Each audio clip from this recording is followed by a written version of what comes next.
শুভ সকাল বন্ধুরা, সাগর বাপিয়া ব্লগ চ্যানেলে আপনাদের সকলকে অনেক অনেক স্বাগত, অনেক অনেক ভালোবাসা।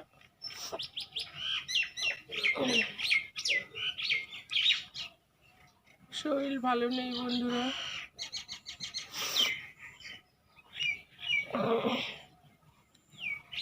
আজ আবার কল্যাণী যেতে হবে। মেয়ের পেটের ছবি করার ডেট আর কি আজকে।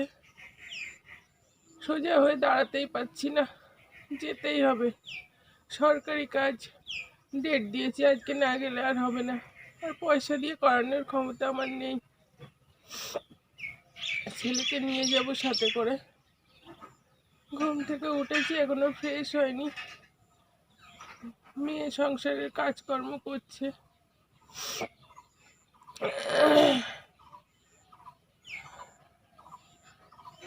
ভিডিও কতটা কি করতে পারবো জানি না, তবে ছেলে যদি সাথে যায় যেটুকু পারবো শেয়ার করব। খুব কষ্ট হচ্ছে, শ্বাসকষ্ট। গলার অবস্থা খুব একটা ভালো না, গলার ভয়েস বসে গেছে, কথা বলতে কষ্ট হচ্ছে। তো চাকদা প্ল্যাটফর্মে বসে আছি ট্রেনের জন্য, আর কল্যাণী হসপিটালে চলেও এসেছি। এখানে লাইন দিয়েছি, দিয়ে বসে আছি। এই যে এখানে যত মানুষ সবাই পেটের ছবি করাতেই এসছে, তো আমরাও লাইনে দিয়ে এখানে বসে আছি। নামের লিস্ট অনুযায়ী ডাকবে। আর এটা আমাদের চাকদা হসপিটাল। কল্যাণী থেকে এসে চাকদা প্ল্যাটফর্মে যখন নেমেছি আমার খুব শরীর খারাপ লাগছিল, তো ছেলে আবার আমাকে চাকদা হসপিটালে নিয়ে এসছে ডাক্তার দেখানোর জন্য। তো চাকদা হসপিটালে এসেছি, তখন 1:30 বাজে। তার আউটডোর বন্ধ হবে তখনই টিকিট কেটে আর কি নিচে বসে আছি। ডাক্তার ভিতরে চলে গেছিলেন, তো আবার এই যে ডাক্তারকে খবর দেওয়াতে ডাক্তার আসলেন, আমাকে দেখলেন, আর দুজন ছিল। আজ কল্যাণী হসপিটালে মেয়ের ইউএসডি করার ডেট ছিল।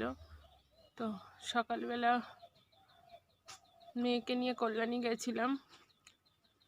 নিজের শরীরটাও ভালো না, তো কল্যাণীতে প্রচণ্ড ভিড়। ভাবলাম নিজে ওটা ডাক্তার দেখিয়ে নেব। তো কল্যাণী থেকে চলে এসেছি।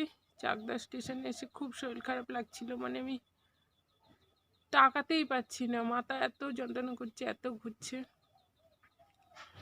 তো চাকদা প্ল্যাটফর্মে নেমে তারপরে আবার ছেলে গেছিলো সাথে, ওকে নিয়ে গেছিলাম যেহেতু আমার শরীরটা ভালো ছিল না, ভালো নেই এখনও। তো মাথা টাথা ঘুরে পড়ে যায়, কি কিছু হয়, বা অনেক লম্বা লাইন হলে দাঁড়াতে হয়, সেই জন্য ওকে নিয়ে গেছিলাম। মেয়েকে ইউএসডি করিয়ে চাকদায় এসে চাকদা প্ল্যাটফর্মে ট্রেন থেকে নেমে আবার চাকদা হসপিটালে গেছি, গিয়ে নিজের জন্য ডাক্তার দেখিয়েছি। ওষুধ টষুধ নিয়ে বাড়ি এসেছি, খানিকক্ষণ হচ্ছে। আর এই যে ঘরের পেছন দিকটা, মানে ঘরের ছাওয়াটা এই পাশে পড়েছে, এখানে একটু বসেছি। মেয়ে স্নান করছে, হসপিটাল থেকে এলো। ওষুধ নিয়ে আসলাম, ওষুধ খাবো। মাথা যন্ত্রণায় ছিঁড়ে যাচ্ছে, আমি কথা বলতে পারছি না, সোজা হয়ে বসতে পারছি না। যেহেতু হসপিটাল থেকে এলাম, স্নান করব, তাই একটু বসে আছি। আর রোদ থেকে এসে স্নান করতে নেই।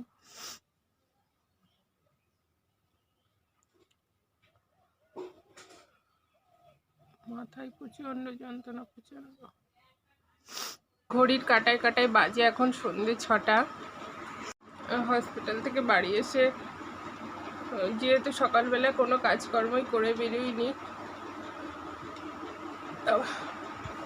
মেয়ে রান্না করলো আর আমি সংসারের কাজকর্ম কষ্ট হচ্ছে তাও করলাম।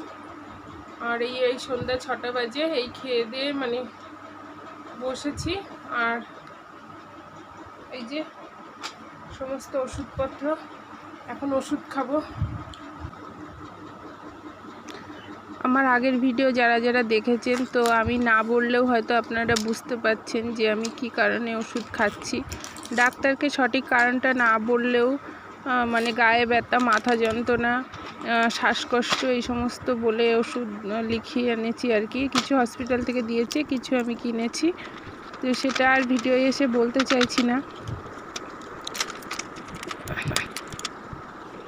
একটু আগে বললাম কিছু বলবো না, কিন্তু না বলেও থাকতে পারছি না, প্রচণ্ড মাথা যন্ত্রণা করছে। আর ওষুধ খেয়েছি, তো এত গরম টিনের ঘর, আর লাইটের আলো যেন সহ্যই হচ্ছে না।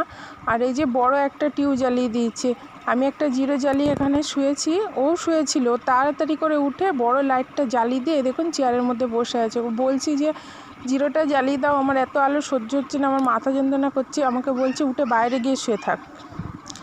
তো এটাই হচ্ছে ঘটনা। তো এই যে এখানে চুপ করে চেয়ার নিয়ে বসে আছে, কিছুতেই লাইট বন্ধ করতে দেবে না আর নিজেও বন্ধ করবে না।